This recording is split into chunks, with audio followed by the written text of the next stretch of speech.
Salve nação, tudo bem com vocês? Mais uma vitória do Mengão, desta vez contra o Bahia lá na Fonte Nova. Resultado de 3-2 para o Flamengo. Infelizmente o resultado não diz o que foi a partida. O Flamengo jogou parte do segundo tempo com 2 jogadores a mais e mesmo assim sofreu um sufoco do Bahia. Perdeu diversos gols, mas o Bahia pressionava como se não tivesse jogador expulso. Foi um jogo para esquecermos, apesar da vitória. Pois é, o 3-2 engana. Precisa-se ver o jogo para depois você entender o resultado.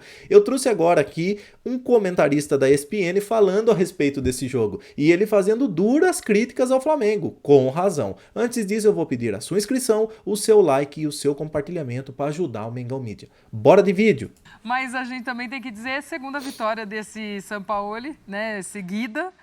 E aí sim, para tentar dar aquela embalada que todo mundo está esperando há um tempo já nesse início de trabalho dele. Um beijo para você, bem-vindo. Beijo, Glau, prazer estar aqui. Muito boa tarde, boa noite já, né? Já passou de 6 horas, boa noite, né? Boa noite, Capita, também. O meu padrão é 6h30, eu aceito boa tarde. Tem gente que acha que 6 horas, né? Então, boa tarde, boa noite, né? Vitória importante para o Flamengo, do ponto de vista de resultado, ameniza um pouco uma pressão que o São Paulo trouxe para ele no intervalo. Realmente inesperado, né? 5 substituições de uma vez só. E o pior é que o time piorou. Sim. O time acabou piorando com essas mudanças que o Sampaoli fez no jogo contra o Bahia. Gostei do que eu vi pelo lado do Bahia ofensivamente. Defensivamente, o Renato Paiva tem muita coisa para trabalhar. Porque cedeu muitos espaços, principalmente no primeiro tempo. E até por conta disso, não conseguiu um resultado melhor jogando dentro de casa, né? Estádio lotado, as 2 torcidas comparecendo. Né? Mas é um momento, pelo menos de resultado, já que é uma pressão muito grande para o Flamengo, né, depois de tudo que aconteceu no início da temporada, que ameniza um pouco a situação e dá uma tranquilidade maior, porque terça-feira tem jogo grande, né? Uhum. Terça-feira você tem Copa do Brasil, clássico carioca contra o embalado Fluminense. Tem muita coisa para a gente falar sobre a arbitragem, sobre as opções do Sampaoli, sobre como esse time do Flamengo não rendeu. Acho que o resultado veio e isso é positivo nesse momento, mas a atuação não foi nem um pouco convincente e equilibrada, pelo menos ao meu ver. A Renata Ruel vai estar aqui com a gente também depois para analisar esses lances, para analisar a arbitragem dessa partida. O Elton Serra acompanhou lá na Fonte Nova esse jogo também. Vai estar ao vivo também trazendo não só os personagens, mas as informações direto da Bahia para a gente dessa partida.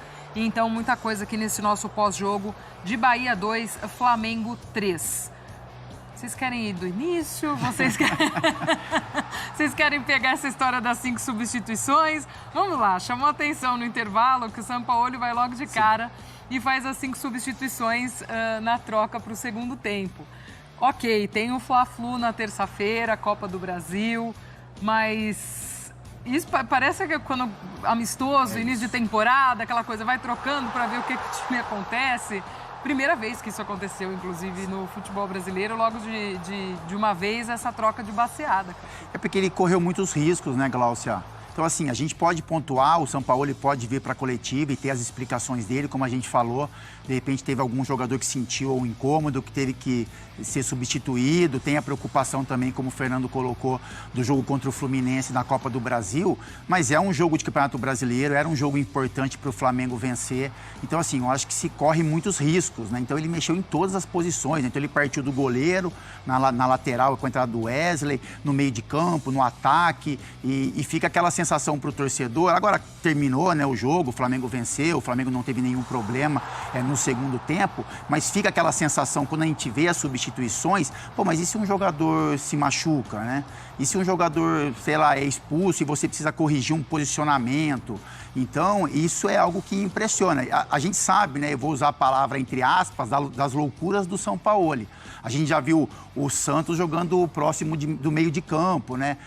Tentando armar o time ali numa linha com os zagueiros. Então, é a maneira como ele encara o futebol. Mas isso, Glau, é algo que coloca em risco um jogo, né? Uma vitória, os 3 pontos, e algo que pode sair do controle dele. Isso que chama a atenção.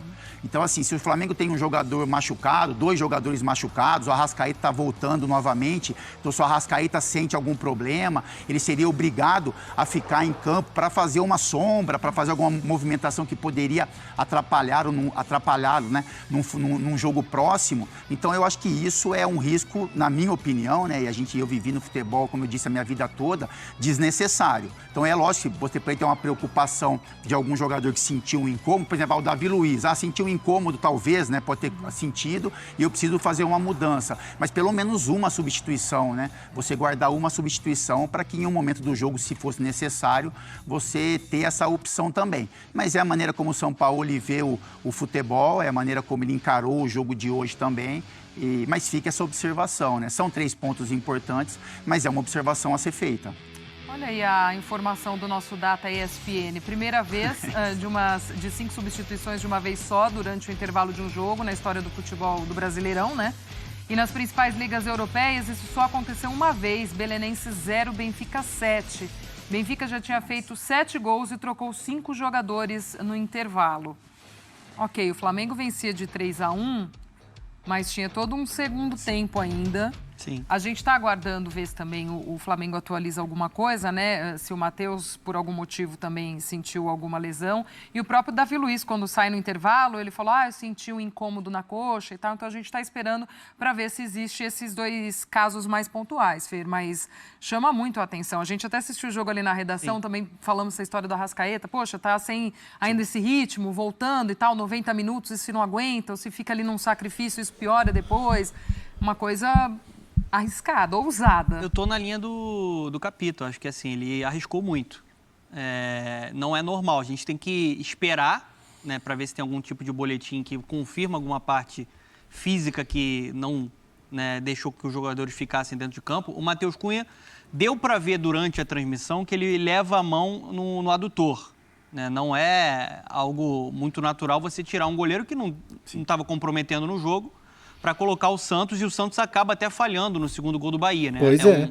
Um momento de pouca confiança do Santos. A fase do Santos é horrível. Abaixo daquele Santos que a gente viu com a camisa do Atlético Paranaense. E o Davi Luiz, no momento da entrevista dele, né? Porque o Davi Luiz hoje ele fez o primeiro gol com a camisa do Flamengo. Um gol e uma assistência, né? Um jogador que tem sido muito pressionado, porque acho que a fase dele também é uma fase abaixo do padrão da carreira do Davi Luiz. Ele mesmo diz que está com desconforto. Essas 2 substituições, né, se confirmadas a parte física, algum tipo de lesão, eu entendo por precaução. Sim. Você tem que tirar. Mas você tinha que pelo menos guardar uma. Eu não vejo muito sentido você tirar o Cebolinha, porque o Flamengo estava tendo muito espaço, era um Bahia muito descompactado, um Bahia que tentou pressionar alto, que no primeiro tempo teve mais a posse de bola até. O Flamengo estava tendo um estilo mais direto de explorar a velocidade, e o Cebolinha estava tendo muito espaço, né, para botar essa velocidade. E o Matheus França também, não só por conta do gol. Ele é um garoto de qualidade, um garoto de personalidade que se movimenta ali, e acho que casa bem com o Gabigol quando o Flamengo não tem o Pedro. Então, assim, não dá para entender muito. Eu acho que faz parte do pacote Sampaoli. Sampaoli é um técnico caótico. Não dá para você prever qual a escalação que ele vai colocar no jogo, não dá para você prever qual vai ser o tipo de substituição. Acho que ele já não estava muito satisfeito com o primeiro tempo do Flamengo. Né? O 3-1 não era um 3-1 de controle, de uma atuação memorável do Flamengo. Pelo contrário, o Flamengo também levou alguns tipos de sustos e não mostrou uma solidez, principalmente no meio campo ali, né? Defensivamente, já no primeiro tempo, o Flamengo não fazia uma partida equilibrada. Mas eu acho que ele acabou se precipitando, Glaucia, e ele piorou o time. Porque no segundo tempo, mesmo quando o Flamengo estava com 2 a mais, depois da expulsão do Rezende e da expulsão do Canu, o Bahia teve a melhor oportunidade do segundo tempo. Poderia ter empatado o jogo. E aí é uma pressão que o São Paulo trouxe para ele. Exatamente. Então, assim, é difícil entender a cabeça do São Paulo. Pessoal, como vocês podem perceber, e ficou bem claro para todo mundo, o Sampaoli mexeu muito mal ali no começo do segundo tempo. Na coletiva a gente já percebeu que ele falou que tinha jogadores contundidos, mas as mexidas foram muito ruins. Por exemplo, ele não precisaria entrar com o Vidal, ele poderia ter entrado com o Igor Jesus. Ele não precisaria entrar com o Bruno Henrique, ele poderia ter entrado com o Matheus Gonçalves. Mas, infelizmente, o Sampaoli é como o próprio comentarista falou, é o pacote Sampaoli. Ele é caótico, ele é dessa forma e, infelizmente, foi aquilo que a direção e o departamento de futebol do Flamengo escolheu. O que resta pra gente, torcedor? torcer, vamos ter que torcer e apoiar, mas não podemos isentá-los, tanto jogador, técnico e departamento de futebol, de críticas. Temos o direito e devemos cobrar. Faz parte do torcedor, afinal de contas, mexe com milhões de torcedores aí pelo Brasil, a maior torcida do Brasil, então nós vamos criticar sim, e quando for preciso vamos criticar jogadores, dirigentes, seja quem for, pessoal. Maravilha? Eu vou ficando por aqui, esse foi mais um vídeo do nosso canal Mengão Mídia. Peço para você a sua inscrição, o seu compartilhamento e a sua curtida para fortalecer o nosso trabalho. Maravilha? Forte abraço a todos, um abraço do Mengão Mídia, fui!